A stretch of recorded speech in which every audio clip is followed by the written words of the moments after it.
Começando o nosso podcast Sentir Dá o Sentido. Estamos caminhando para a Feira Funerária Brasil, que vai ser no dia 15, 16 e 17 de maio, agora de 2024, em Salvador, no Centro de Convenções, uma feira que agrega os valores de relacionamento, agrega cultura, conhecimento, agrega negócios, agrega sustentabilidade, inovação.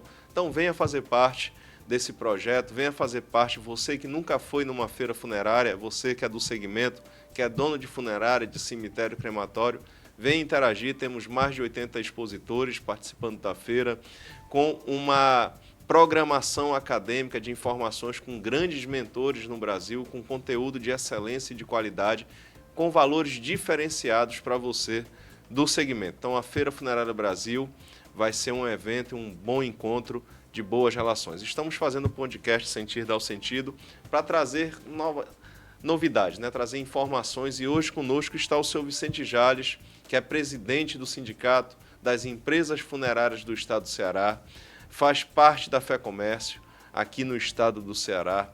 Seu Vicente Jales, que viu a feira nascer desde 2009, que interagiu, participou e participa conosco até hoje. Seu Vicente, que faz parte dessa história dos 12 anos e está aqui porque deu sentido para a feira funerária. Então, seu Vicente, boa tarde, bom dia, boa noite, nessa manhã de falar quando a gente está no estúdio gravando, mas essa organização do Sentir Dá o Sentido, desse momento do podcast, é para ouvir um pouquinho o senhor que nos ajudou, que acompanhou o crescimento do sindicato e do setor aqui no estado e principalmente em Fortaleza, na capital, e falar um pouquinho da feira, Como é que o senhor vê a evolução desses 12 anos, que começou aqui bem pequenininha lá dentro do Sebrae, e você fazendo parte disso tudo.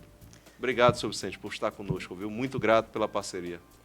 André, meu amigo, eu inicio realmente agradecendo, por você proporcionar esse momento de aprendizado, de troca de informações, e para nós juntarmos esse Brasil, e preparar tudo para esse momento máximo, do setor funerário, que é a feira. São muitas informações que a gente pode trazer para cá, fazendo essa retrospectiva, O sindicato, o Cefec, ele já está aí completou seus 18 anos. E nesses 18 anos, muitas coisas aconteceram. E eu tenho o privilégio de estar contribuindo e aprendendo com as meninas, como foi chamado lá atrás, Sempre eu estive nessa linha de frente, ora como vice-presidente, ora como presidente. E para mim é um privilégio, vi a primeira feira acontecer ali, um encontro realmente de diretores funerários, ali no Sebrae, e tivemos 2 edições lá, se não me engano. Depois nós fomos para o Centro de Eventos de Fortaleza, um evento mais robusto. E essa feira, depois ela começou a viajar ao Nordeste, já passou por Natal, em 2 edições, e agora vai chegar a Salvador. E tivemos uma feira online, que foi algo muito diferenciado, no meio da pandemia, que a gente não pôde fazer presencial. E aí eu tiro o chapéu para você, André, porque você honrou um compromisso que você tinha com os expositores e com os compradores potenciais. Você conseguiu, mesmo num período extremamente desafiador, entregar uma feira online que foi algo inovador, inédito, e foi um grande sucesso. Foi bacana, não foi suficiente? Foi diferente, Onde a gente teve uma programação que a gente obedecia o tempo estimado das conversas, e salas de expositores onde tinha 100 pessoas lá. Foi um negócio bem bacana. Eu me lembro que eu estive lá no dia... Eu aperreado do juízo. Naquele dia eu estive lá e vi você com todo esmero, correndo para um lado do outro, vendo se todo mundo estava sendo atendido a contento. E, de fato, foi um sucesso. Foi bacana, E está marcado na história das feiras, não digo do Ceará, mas do Brasil e do mundo, Porque o evento se deu num período de extrema, digamos assim, sensibilidade com a pandemia, sim, mas você conseguiu entregar algo com qualidade e juntou aqueles que vendem, aqueles que compram. Porque a feira, um dos maiores objetivos é premiar aqueles que expõem. Logicamente, eles querem receber os seus clientes, querem vender, mas, acima de tudo, eles querem dizer que estão ali para acolher e para receber aqueles que, ao longo do ano ou de 2 anos, como a feira é bienal, se mostrar ali presente para agradecer e recepcionar aqueles seus clientes. E você, mesmo na pandemia, fez a feira. E é importante, seu Vicente, porque isso é um ponto muito forte que eu absorvi de vocês, que é a história de fortalecer relacionamentos, né? Juntos somos fortes, e isso eu aprendi com o sindicato, com o senhor, dona Iracema, dona Gersânia, Mayra, que se cria relacionamentos.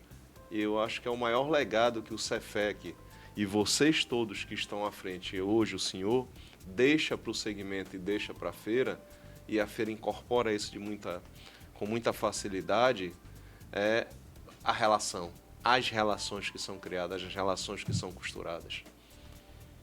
De fato, André, você vê que a própria história do sindicato, na sua primeira composição, nós tivemos a senhora Gesânia, que ela veio ali num período de 1 ano, justamente para agregar todos aqueles grupos. Não existia uma unanimidade por uma questão de uma formação, algo novo no sindicato, já tinham se formado várias associações, mas o sindicato era algo necessário, porque ele, além de ter um poder de representação maior, ele poderia ter uma base territorial de todo o Estado. Enquanto que a associação, você pode criar várias associações, e aqui eu não estou de maneira diminuindo a importância das associações, deve ser criadas, mas o sindicato ele é um órgão representativo. Ele trouxe um valor agregado a mais. Isso, e ele traz o Ceará, todo o Ceará dentro. É o Ceará representado através do Cefec. Então, tivemos a gestão da senhora Gesânia, que foi seguida de 2 gestões da senhora Iracema, depois 2 gestões minha, seguido da gestão da Mayra, que pegou o período da pandemia, e agora cá estou novamente, porque o pessoal pediu e a gente atendeu esse chamamento. A história das relações, né? Então, quando a gente constrói boas relações, a gente vai se fortalecendo como ação. Então, muito obrigado, senhor Vicente, por acreditar na feira, por acreditar no nosso trabalho. Você, Mayra, dona Iracema, dona Gersânia. E a gente está fazendo e buscando fazer o diferente, né? Trazer a inovação constante para a feira, né? Trazer essa sacudida de conhecimento, essa sacudida de novas oportunidades. Eu digo muito, a gente não quer fazer a maior feira, não tem pretensão de disputar com ninguém sobre isso, mas a gente quer fazer a feira mais agregadora, né? Que traz valores de conhecimento, que traz valores de relacionamento, que traz valores de amizade, que traz valores de respeito. Então, isso eu aprendi com vocês aí no Cefec, porque vocês construíram. E eu me lembro que a feira, quando começou, era para ser um pequeno encontro do sindicato para poder fomentar os empresários locais para poderem ir para a feira em São Paulo, para a Funespo. E eu acho que nesse ano de 2009 foram mais de 60 empresários para São Paulo. Na época aí teve a feira em 2007, que você foi, eu não fui. Na época, eu tinha empresa de informática, quem foi na época foi o sócio. Em 2009 eu já fui naquela nova feira que foi no Guarujá, e a gente conseguiu levar mais pessoas. Tanto é que teve um stand do sindicato lá, né? Então isso é muito bacana, obrigado mesmo. E, seu Vicente, como é que você vê aí essa andança da feira? Como é que você vê isso para o segmento? Você que é um empresário, que é um líder sindical, conversa com todos os sindicatos no Brasil, estiveram agora num grande projeto a nível nacional para poder melhorar leis, qualificar no que diz respeito à história dos impostos dentro do segmento, que teve essa relação aqui com o governo do estado, prefeitura, na época da pandemia. André, eu aproveito para cumprimentar os meus amigos e amigas, né, que presidem sindicatos aí no Brasil afora. Também dizer que essas feiras que antes ocorreu só no eixo sudeste, depois passou a ocorrer aqui no Nordeste e no Norte. Nós tínhamos a feira Funespo, que era lá da Abredife. Posterior, nós criamos essa feira, né, um encontro, e depois passou a ser a Feira Funerária Norte e Nordeste, e hoje é a Feira Funerária Brasil. E ficou em ano par para não disputar com a feira que acontecia no Sudeste ano ímpar. É isso que eu ia complementar, que eu, como presidente do sindicato, sempre defendi a autonomia sindical. Eu acho que cada sindicato em seu respectivo estado tem autonomia para tocar a sua agenda. Mas, por uma questão de bom senso, nós acreditamos que um calendário que não fique muito extensivo, que exija muito daqueles que expõem, você sabiamente optou por fazer essa feira a cada 2 anos, quando nós tínhamos a intenção e nós estávamos preparados para fazer anualmente uma feira para Norte e Nordeste, porque ficava distante o Nordeste se deslocar para Sul e Sudeste. E o Nordeste, grande como é, 9 estados, ele realmente tem potencial, tinha, e só demonstrou quanto o pessoal estava sedento para vir uma feira. E o interessante, como você mesmo falou, mesmo fazendo a feira aqui, isso não diminuiu o fluxo de pessoas que vão para Sul, Sudeste, porque eles ficaram estimulados a ir para a feira. Então, eu vejo com bons olhos e estimulo todos a irem, qualquer feira que seja, no Brasil ou fora dele. E aqui quero tirar o chapéu para você, André, que a história do sindicato se confunde com o André Luiz, né? O André Luiz cabeludo, o cara da cabeleira, né? Porque, carinhosamente, a gente às vezes elogia o seu cabelo, né? Porque você é um cara realmente que é agregador, é ajuntador, faz amizades, eu não diria unanimidade, porque unanimidade é burro, mas é um cara que aonde chega é abraçado e abraça as pessoas. Então a gente aprende, a gente ensina, e estar no sindicato, eu costumo dizer que é como quase um sacerdócio. A gente tem que doar tempo, doar os dons, os talentos, sem esperar nada em troca, porque a gente sabe que se esperar acaba se frustrando. E eu dou o meu depoimento aqui de que as mulheres que passaram por lá, os homens que passaram, não se faz nada sozinho, todos construíram o que você disse, essa amizade, essa troca de ideias, essas relações, e isso é que faz de nós grande. Vez por outra, alguém de outros estados nos procura para organizar seus sindicatos, e nós prontamente atendemos, porque entendemos que quanto mais organizado for o setor, mais ganha o próprio setor e o cliente, que é o nosso maior objetivo, atender bem o cliente interno, que são nossos colaboradores, e os clientes externos, que é aqueles que nos contratam.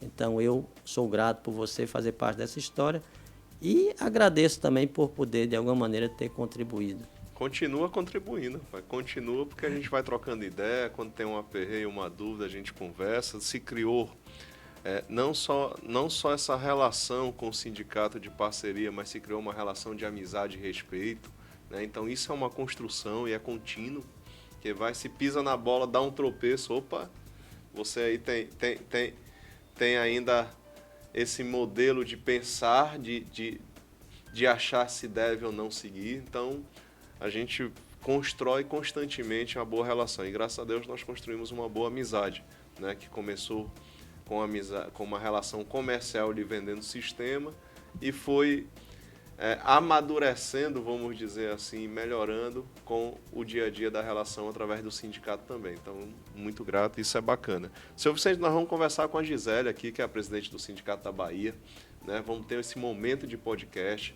Queremos trazer aqui o Valdir do Rio Grande do Sul, para a gente poder conversar com ele. Queremos trazer aqui a Elisiana Castro, que é da ABEC, Associação Brasileira dos Estudiosos de Cemitério, que é trazer a história humana e arquitetônica dos cemitérios, que aí tem um conceito da história daquelas pessoas que construíram aquela cidade, né? Então é uma coisa bem interessante. Queremos trazer aqui o seu Lorival Panhosi, da Bredif, né, e do CETAF, para conversar conosco, que é presidente também do Sindicato de São Paulo.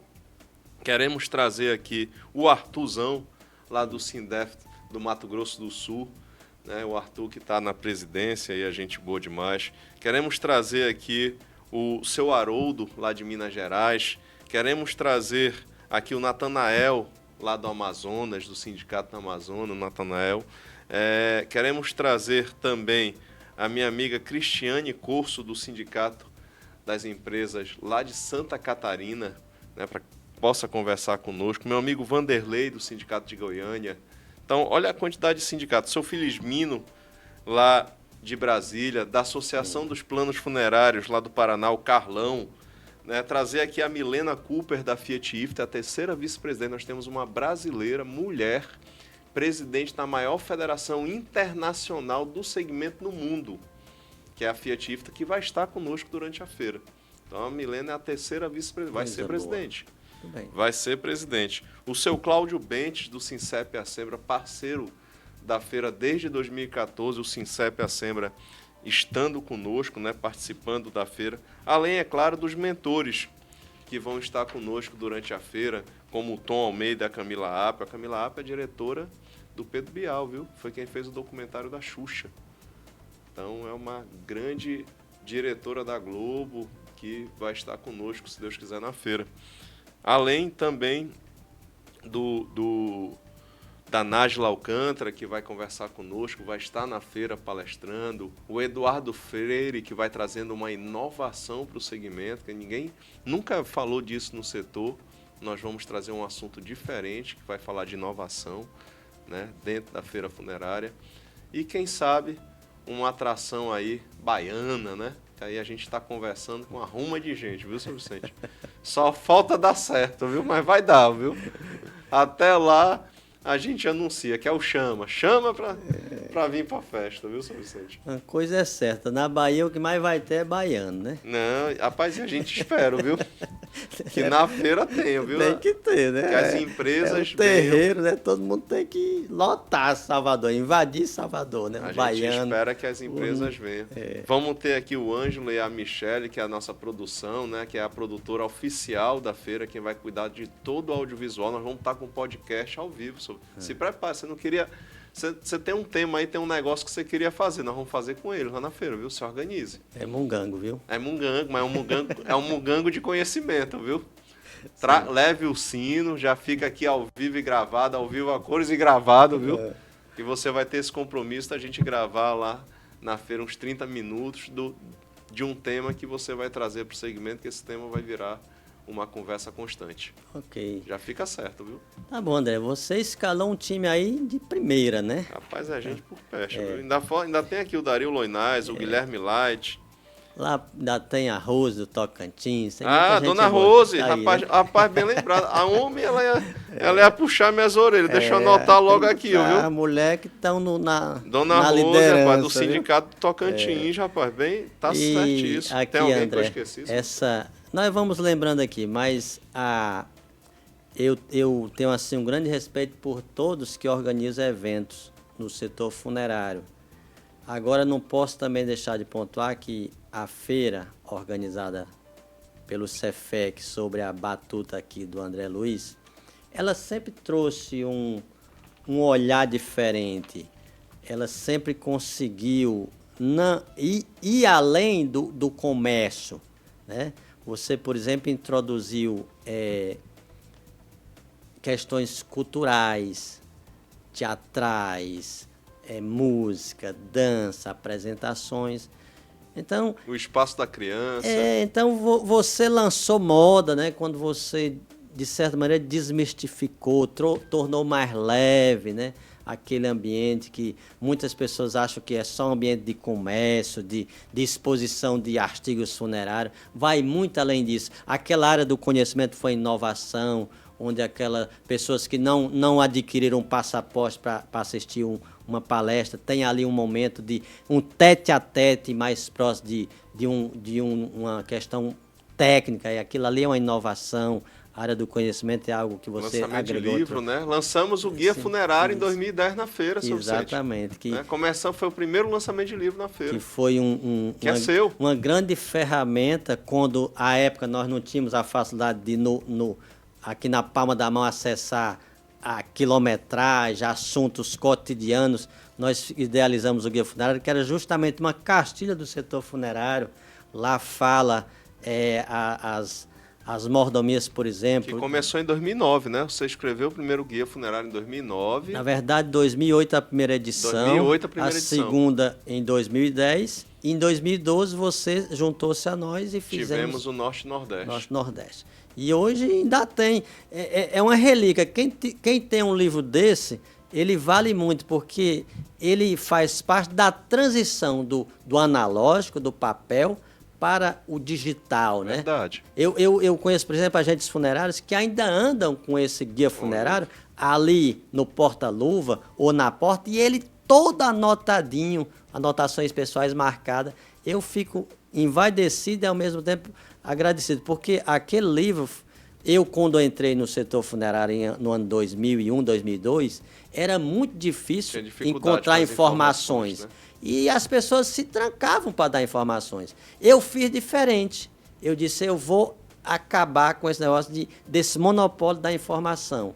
E aí eu trouxe o guia funerário, ensinando, por exemplo, como é fazer um translado aéreo, o que é tanatopraxia, o que é embalsamamento, as diferenças, quilometragem, cartórios do Ceará, hospitais, delegacias, tudo ali num livro condensado dessas informações. E o interessante é que isso não descontinuou nenhuma empresa, pelo contrário, eles só fortaleceu, se ajuntaram e aqueles que não queriam ou não queriam investir em determinado serviço acabaram fazendo parcerias com outros que faziam e todos ganharam. Criou-se relacionamento. Fortaleceu. E esse era o nosso intuito, fortalecer e tornar a informação acessível. Porque a partir do momento que você lê algo no livro, aquele conhecimento não é mais de quem escreveu, mas é seu, que leu. E você se aposta naquele conhecimento e isso traz qualidade de vida, traz uma melhor capacidade de atendimento no tempo de resposta. Por exemplo, hoje nós sabemos que a média de um veículo se deslocar de uma funerária até uma unidade hospitalar é 40 minutos. Isso é fruto de pesquisa. Pode ser que, em alguns casos, chegue a 2, 3 horas, mas a média é 40 minutos. É um tempo de resposta excepcional. E é bacana o que você está dizendo, seu Vicente, que a Juliana fala e vai falar aqui no podcast, que a transformação se passa pelo conhecimento. É uma reciclagem do conhecimento. Então, está aí transformando vida, né, seu Vicente, através da informação. A Juliana é a menina que nos antecedeu aqui e ela trouxe informações riquíssimas. E ela vai estar na feira, né? Ela só deu aqui um gostinho. Nós vamos trabalhar os 5 sentidos na feira. Eu achei fantástico, porque uma das coisas que ela falou também, que empresa não acolhe. Veja que empresa não acolhe. Quem acolhe são as pessoas. Então, o mais importante são as pessoas.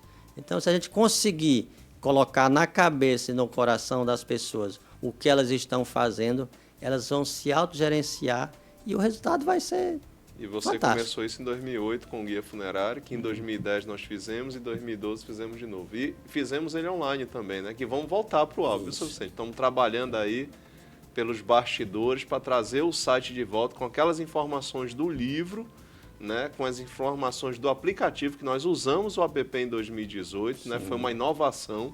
Outra inovação foi você ter um aplicativo de trocar relacionamento, infelizmente, com a história de um programador e um desenvolvedor, a gente não teve como manter, mas o site nós vamos trabalhar para trazer essas informações de pesquisa e quem quiser o livro no papel, esse aí custa caro, viu, Sr. Vicente? Eu tenho meia dúzia guardada, viu? Eu faço negócio. André, o advento da tecnologia, hoje com a inteligência artificial, né, que dá a tendência a isso se expandir mais e mais, mas veja que é muito rápido, as informações elas giram muito rápido. O WhatsApp é uma ferramenta que veio para encurtar a distância. Então, que antigamente você... Não deu sequer tempo a gente migrar do guia funerário impresso para o guia funerário num bate-papo, por exemplo. O WhatsApp acabou suprindo essa necessidade. Sim. Mas, como você disse, o projeto do guia funerário está vivo. Inclusive, eu quero aqui antecipar que existe uma ideia minha de fazer uma edição ouro.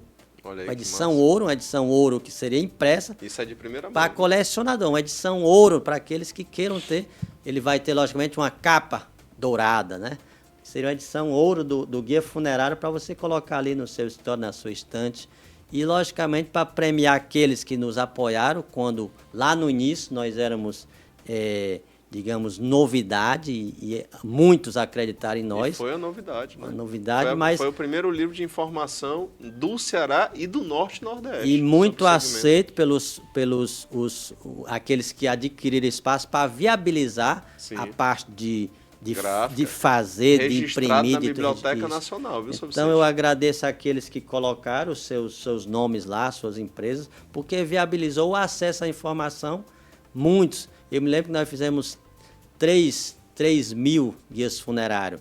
Então são 3 livros que estão aí no carro ou na funerária de alguém, que é objeto de leitura, de estudo. Eu, por exemplo, cada vez que eu contrato um agente funerário, um recepcionista, eu dobro lá cerca de 10 páginas que fala algumas dicas, o beabá do agente funerário. Ele vai lá e eu digo, olha, leve para casa, leia, marque e eu vou trabalhar em cima das suas dúvidas. E ele já vem lá praticamente com a teoria, e a gente vai trabalhar a prática. Bacana, que aí isso já ajuda, que não tem, né? Você tem a profissão do agente funerário discriminado no Ministério do Trabalho. Tem na CBO, né? E tudo, mas você não tem a ação, né, de desenvolvimento de trabalho dele. Bacana. Os processos, né, não tem. Então, inclusive, nós precisamos avançar mais nessas questões, porque... É importante ter um manual, seu Vicente, de trabalho. É o IT, né, que é o indicativo de trabalho, né, é informativo de trabalho. Eu diria que é primordial, né, porque ele vai nortear, vai encurtar distância, e o pensar fica mais fácil, porque você já tem ali, digamos, uma cartilha, passos, e a partir dali você tem uma base que vai se aperfeiçoando e se adaptando a cada estrutura, né? Bacana, que isso aí traz informação e conhecimento para o Brasil todo, né? E é um segmento que cresce muito no país, na verdade, e as pessoas têm medo, né? Ainda tem medo, ainda passa se benzendo ou fica com receio. É porque, na verdade, André, vamos trazer aqui para o Brasil, né?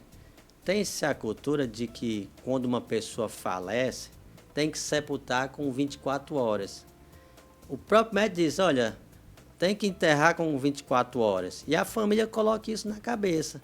Quando, na verdade, esse seria um período assim que era para a pessoa voltar para casa, para começar a trabalhar o luto, começar a organizar os primeiros passos para organizar uma despedida adequada, preparar uma retrospectiva da vida daquele ente querido. Que é uma forma da família processar a perca, né? Isso. Veja que culturas, por exemplo, o norte-americano, vela-se por uma semana, tem-se um evento de recepção para receber os amigos, os parentes, tem hora marcada para grupos de pessoas diferentes.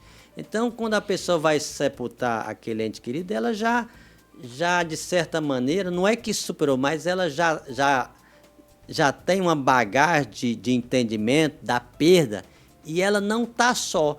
Aqui, esse apartamento da vida para a morte se dá assim quase que de maneira instantânea. Se morrer uma pessoa agora eu acho que é por volta de 18 horas, vai ter que sepultar amanhã até 4 horas, porque é a hora que o cemitério fica aberto. Você não dá nem 24 horas. E a pessoa volta, às vezes, nem entendendo o que aconteceu. Muitos não têm sequer o tempo de chorar o seu morto. Isso ruim. É muito difícil, é muito pesado. Quando nós podemos... E a pandemia atrapalhou um pouquinho, né? A pandemia ainda trouxe assim, uma ideia de urgência, né? Afora essa cultura de ser muito rápido, ainda trouxe essa questão de não poder velar.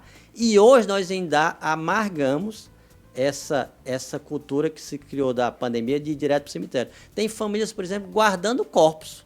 Já pensou? Você guarda à noite, sem velórios, só guarda para sepultar no outro dia de manhã.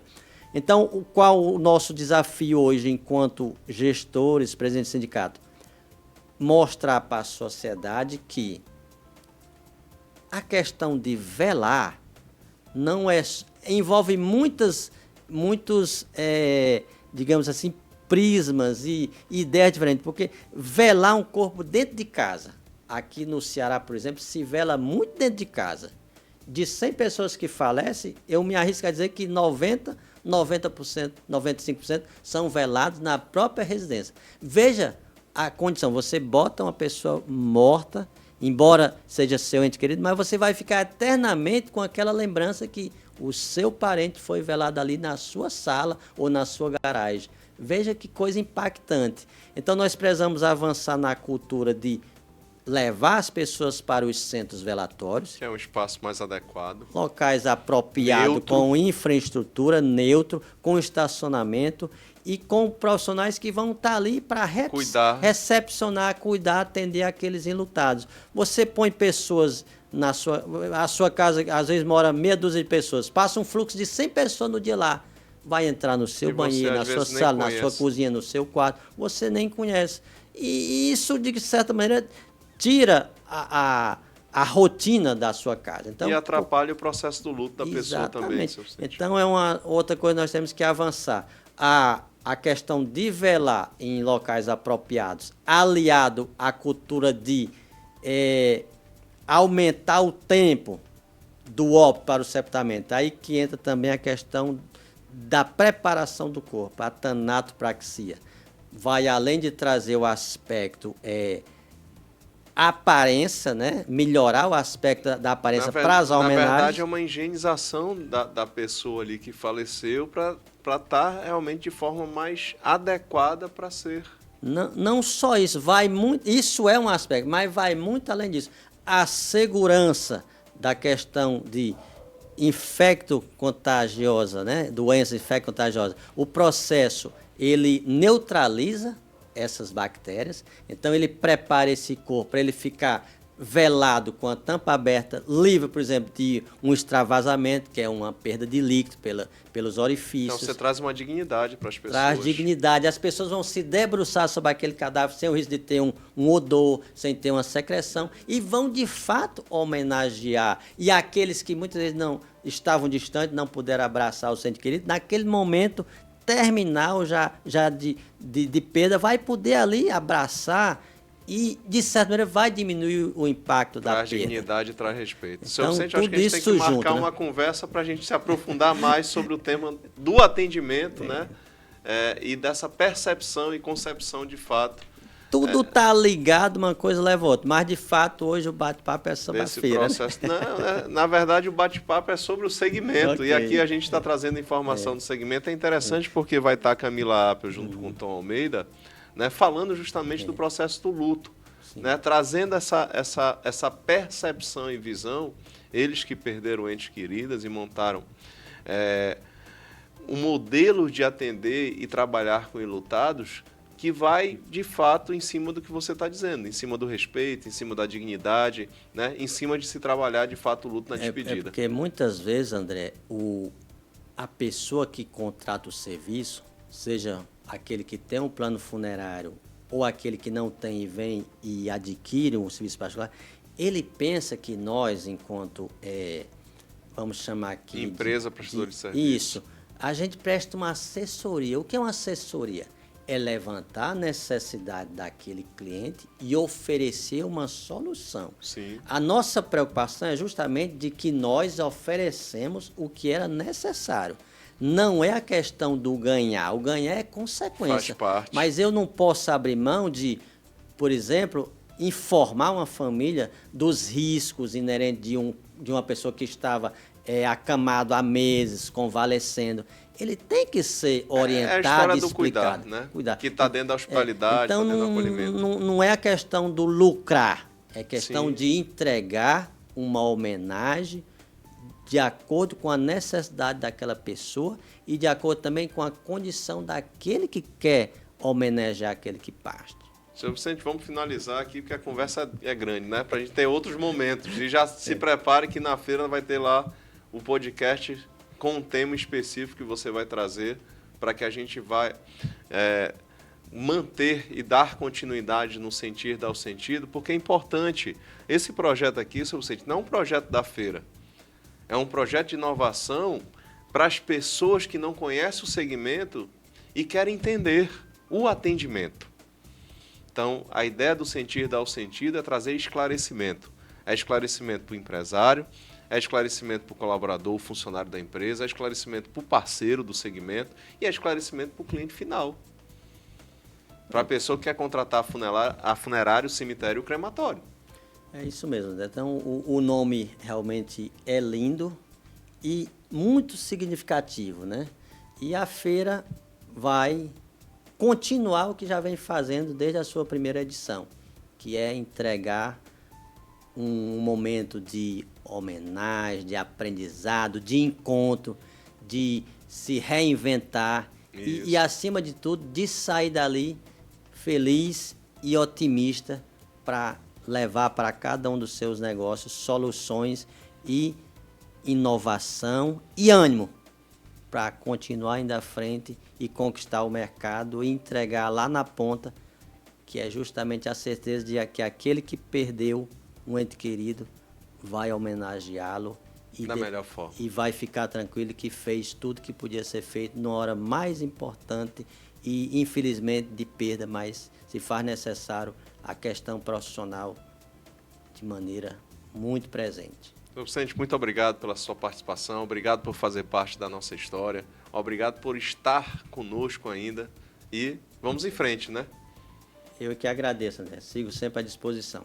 Sentir dá o sentido, nos aguarde 15, 16, 17 de maio, em Salvador, Feira Funerária Brasil. Muita novidade, muita informação, vamos trazer conhecimento.